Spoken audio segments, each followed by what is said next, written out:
ये कहानी है 1897 में घटी एक सच्ची घटना पर आधारित। जब भारत अफगानिस्तान बॉर्डर के पास बने 3 किलों को अफगानिस्तान हथियाना चाहता था। अंग्रेजों को पता था कि इन अफगानियों को सिर्फ सिख ही दूर रख सकते हैं। इसलिए समाना के पहाड़ों में बने इन 3 किलों पर 36 सिख रेजिमेंट्स को तैनात किया गया। ये कहानी सारागढ़ी किले में तैनात 21 सिख फौजियों के बहादुरी की है। हवलदार ईश्वर सिंह और उसके साथियों की ड्यूटी गुलिस्तान किले पे थी और अपनी ड्यूटी निभाते समय वो किले के आसपास ही थे कि तभी अचानक उन्हें कुछ भीड़ की आवाज आती है और सब उधर देखने लगते हैं। तो उधर कुछ अफगानी लोग एक लड़की को जान से मार रहे थे क्योंकि वो अपने पति के घर से भागने की कोशिश कर रही थी और उस लड़की का कहना था कि उसकी शादी जबरदस्ती करवाई गई है और वो उस इंसान को अपना पति नहीं मानती, इसीलिए वो उसके घर से भागने की कोशिश करती रहेगी। इस बात पर अफगानी लोग उस लड़की को मारने के लिए तलवार निकालते हैं और ये सब नजारा हवलदार ईश्वर सिंह और उसके साथी देख रहे थे। लेकिन ईश्वर सिंह सिर्फ देखते नहीं रह सकता था, इसीलिए वो उस लड़की को बचाना चाहता था, पर गोरा अफसर उसे कुछ भी करने से मना करता है। लेकिन ईश्वर सिंह उसकी ना सुनते हुए उस लड़की को बचाने जाता है और अफगानियों को मारता है और वहाँ से उस लड़की को भाग जाने में हेल्प करता है। उस समय तो अफगानी लोग काफी कम तादाद में होने के कारण वहाँ से भाग जाते हैं, पर जल्दी ही गुलिस्तान किले पर हमला करते हैं और फौजियों को मारते हैं। उस समय पे भी अफगानी कम तादाद में होने की वजह से वहाँ से उन्हें भागना पड़ता है, पर ये एक बड़े बगावत की शुरुआत थी। बहुत जल्दी अफगानिस्तान से बहुत बड़े जंग का आगाज होने वाला था।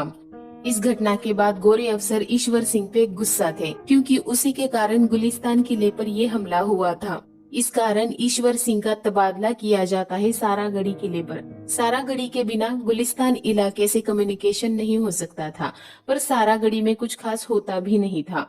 फिर अफसर के कमरे से बाहर आने के बाद बाहर एक दूसरा अफसर काम कर रहा था और ईश्वर सिंह उसे देखकर सैल्यूट नहीं करता, इसीलिए वो अफसर ईश्वर सिंह को जलील करता है और उसे 3 बार सैल्यूट करके हर बार उस अफसर से माफी मांगने के लिए कहता है और ये भी कहता है कि तुम्हारी देश की मिट्टी से डरपोक पैदा होते हैं और मुसीबत आने पर भाग जाते हैं, इसीलिए तुम लोग हमारे गुलाम हो। इस बात से ईश्वर सिंह का खून खौल उठता है, पर वो उस मौके पर कुछ भी नहीं कर सकता था और ईश्वर सिंह ठान लेता है कि मौका आने पर वो साबित कर दिखाएगा कि कौन डरपोक है और कौन भगोड़ा है। फिर ईश्वर सिंह सारागढ़ी जाने के लिए निकल पड़ता है। रास्ते में उसे वही लड़की मिलती है जिसकी जान ईश्वर सिंह ने बचाई थी। उससे बात करके वो सारागढ़ी की तरफ आगे बढ़ने लगता है और रास्ते में अपनी बीवी को याद करता है और फिर फाइनली वो सारागढ़ी पहुंच जाता है। वहां जाने के बाद उसे बहुत ही अटपटा नजारा दिखता है। वहां के फौजी मुर्गे की कुश्ती लड़वा रहे थे। ज्यादातर फौजियों ने अपना यूनिफॉर्म भी नहीं पहना था। फिर उनको डिसिप्लिन सिखाने का जिम्मा अब ईश्वर सिंह का है और उनको सजा भी दी जाती है इस मौके पर, और उनकी सजा है 2 हफ्तों तक किसी को भी खाना ना देने की। फिर ईश्वर सिंह अपने काम में जुट जाता है। काम करते समय भी वो अपनी बीवी को बड़ी शिद्दत से याद करता है। और इधर अफगानिस्तान में गोरों से और सिखों से लड़ने की साजिश रची जा रही है। अफगान के ढेरों कबीलों को इकट्ठा किया जा रहा है और इधर 2 दिन बाद ही ईश्वर सिंह सारे फौजियों की सजा माफ करता है और सबको खाना खिलाता है। इधर अफगान में 3 किलों पर हमला करने की पूरी योजना तैयार की जा रही है। पहला हमला सारागढ़ी किले पर होगा, दूसरा गुलिस्तान पर और तीसरा लॉकहार्ट किले पर होगा और ये 3 किले एक ही दिन में फतेह करने की पूरी योजना तैयार की जा चुकी है। और इस योजना में उनके साथ पूरे 10,000 अफगानी लोग होंगे, बंदूकों और तलवारें के साथ। फिर इनको पता चलता है कि इनका एक खबरी अफगानिस्तान के एक गांव में रहता है और वो कुछ समय से गायब है, तो उसे ढूंढने के लिए ईश्वर सिंह उस गांव में जाता है। पर वहां जाकर ईश्वर सिंह को कुछ और ही हकीकत पता चलती है और वो ये है कि गांव के सारे जवान जंग पे जा चुके हैं और सर्दियों से पहले गांव वालों को अपने घरों की मरम्मत करनी होगी और ये मरम्मत करने का काम सिर्फ बूढ़े और बच्चे कर रहे हैं। इसलिए ईश्वर सिंह उनकी मदद करने का फैसला लेता है और अगले दिन उनकी मदद के लिए उनके गांव में पहुंच जाता है और उसके पीछे पीछे बाकी सारे सिख फौजी भी आते हैं और उस गांव की मस्जिद की मरम्मत करवा देते हैं। ये नेक काम देखकर उस गांव के लोग सारे फौजियों को आशीर्वाद और प्यार देते हैं। फिर अगले दिन 10,000 अफगानी सीधे सारागढ़ी की तरफ आगे बढ़ते हैं और ढोल बजा के जंग का आगाज करते हैं। और सारागढ़ी किले पर सिर्फ 21 सिख तैनात हैं। इतना ही नहीं, सारागढ़ी किले पर उनकी मदद करने के लिए कोई भी बैकअप ट्रुप्स भी अंग्रेज नहीं भेज सकते, क्योंकि अफगानियों ने उन्हें चारों ओर से घेर लिया है और आने वाली हर मदद को वहीं पे रोक रहे हैं। फिर लॉकहार्ट से एक मैसेज आता है कि उनकी मदद करने वो नहीं आ सकते, इसीलिए उनको किला छोड़कर भागने का हुक्म दिया गया है। पर सारे सिख फौजी भागना नहीं बल्कि लड़कर मरना पसंद करते हैं। भले ही सारागढ़ी को मदद ना मिले, पर गुलिस्तान और लॉकहार्ट को भी मदद मिलने के लिए एक दिन लगेगा। और अब ईश्वर और सारे सिख फौजियों का एक ही लक्ष्य है कि शाम तक इन अफगानियों को यहीं पे रोके रखना है। और अगर ऐसा हुआ तो कल तक लॉकहार्ट और गुलिस्तान को मदद मिल चुकी होगी और उन 2 किलों का ये 10,000 अफगानी कुछ भी नहीं बिगाड़ पाएंगे। इन सिख फौजियों के लिए ये जंग ये साबित करने का भी मौका है कि हिंदुस्तान की मिट्टी से डरपोक पैदा नहीं होते, हिंदुस्तान की मिट्टी से बहादुर पैदा होते हैं। वीर जवानों की रणभूमि है ये हिंदुस्तान। और ईश्वर सिंह भी अपने 20 साथियों के साथ ढोल बजा के जंग की शुरुआत करता है। वहाँ पे उसी लड़की को अफगानी लोग मारते हैं जिसकी जान ईश्वर सिंह ने बचाई थी। यहाँ पे सिपाही गुरमुख सिंह इस बात का भी खुलासा करता है कि अंग्रेजों ने उन्हें वहीं पे रहकर लड़ने का हुक्म दिया था।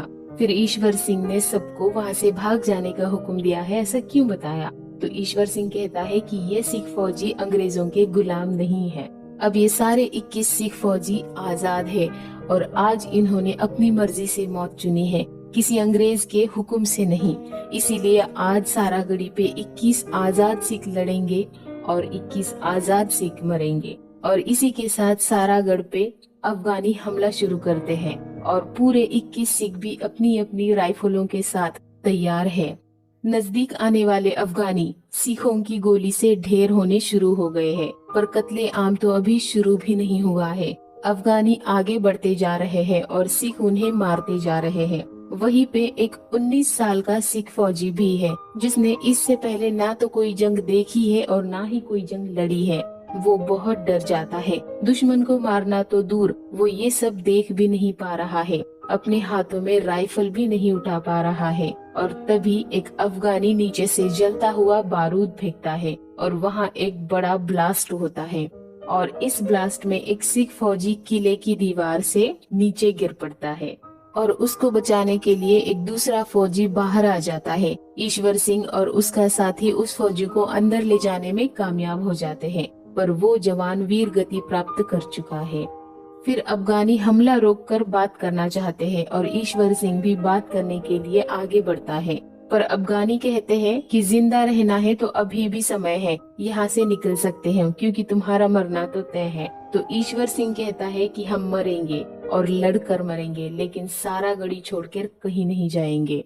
इनकी बातचीत के दौरान किले की दीवार के पास बारूद बिछाया जाता है और फिर से जंग का आगाज होता है। फिर ईश्वर सिंह भी चाल चलता है और 2 अफगानियों को लौटाने की बात करता है और उनके जिस्म पर भी बारूद लगाया जाता है, जो उनके भीड़ में जाने के बाद फट जाता है और अफगानी और गुस्से में किले पर हमला करते हैं। और अभी दिन का वक्त सिर्फ 11:05 हुआ है। फिर से सिख फौजी गोलियां चलाना शुरू करते हैं और सैकड़ों अफगानी मरने लगते हैं।